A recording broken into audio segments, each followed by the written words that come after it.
Avant la revue de presse, découvrez Ubeku. Ubeku est une application d'enchères moderne et transparente qui vous permet d'acquérir des produits de grande valeur à des prix pouvant aller jusqu'à moins 90%.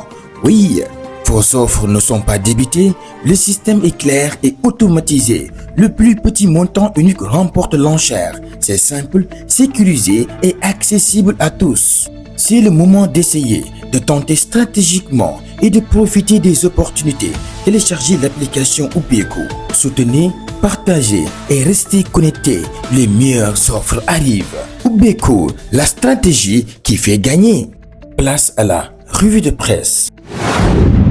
Bonjour à toutes et à tous, ravi de vous retrouver dans votre revue de presse quotidienne.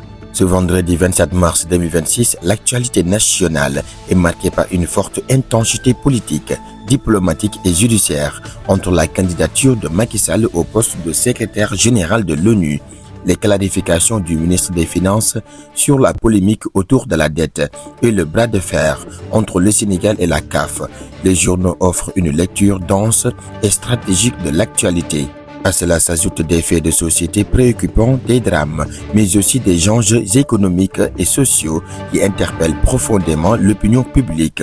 Entrons maintenant dans le vif du sujet avec les grandes lignes de cette actualité. Haïti Newdam. L'information majeure de ce jour reste sans conteste la dynamique autour de la candidature de l'ancien président Macky Sall au poste de secrétaire général des Nations Unies. Plusieurs quotidiens comme Source A, Sud Quotidien, L'Observateur ou encore Enquête annoncent que l'Union africaine a enclenché une procédure de soutien basée sur le principe du consensus tacite. En clair, sauf opposition significative des États membres, la candidature sera validée.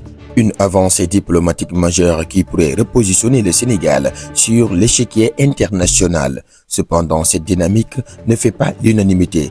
Des voix critiques, notamment dans Yor et le peuple, dénoncent un silence jugé préoccupant des autorités actuelles et appellent à plus de clarté politique. Si la scène diplomatique est en pleine effervescence sur le plan national, c'est une autre bataille qui occupe le devant de la scène, celle de la transparence financière. Haïti Newdam. Au cœur de l'actualité économique, le ministre des Finances, Cheikh Diba, monte au créneau pour répondre aux accusations de dette cachée, notamment après les révélations du Financial Times. Dans Libération, L'Indépendant, Les Échos ou encore Réumi, le ministre se veut catégorique. Aucun bien de l'État n'a été donné en gage. Il n'y a ni opacité ni dissimulation.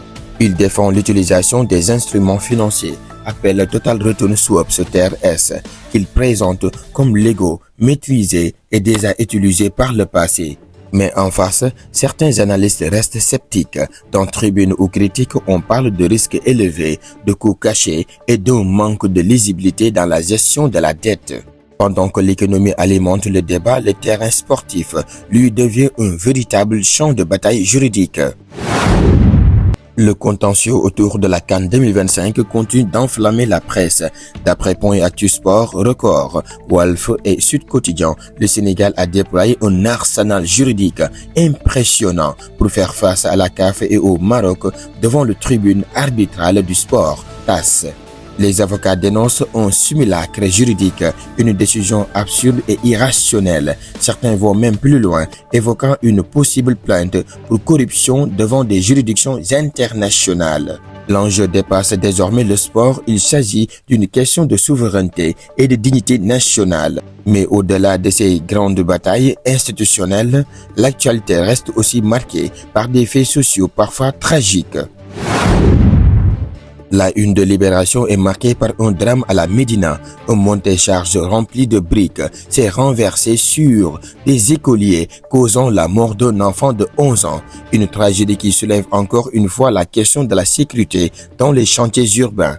Par ailleurs, plusieurs journaux reviennent sur l'affaire Pape Cheikh Diallo avec de nouvelles révélations troublantes, des scandales dans certaines structures comme la Seine HLM ou ADM Value, et des tensions sociales persistantes, notamment à l'université Gaston Berger, avec une grève illimitée. Dans ce contexte parfois lourd, certaines actualités apportent néanmoins des perspectives plus positives. Société et développement des projets et des espoirs. Du côté des perspectives, plusieurs signaux encourageants. Les préparatifs des Jeux Olympiques Dakar 2026 avancent bien avec un taux de réalisation proche de 97%.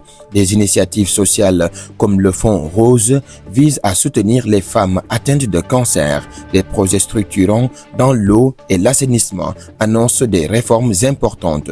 Autant d'éléments qui témoignent d'une volonté de transformation et de modernisation du pays.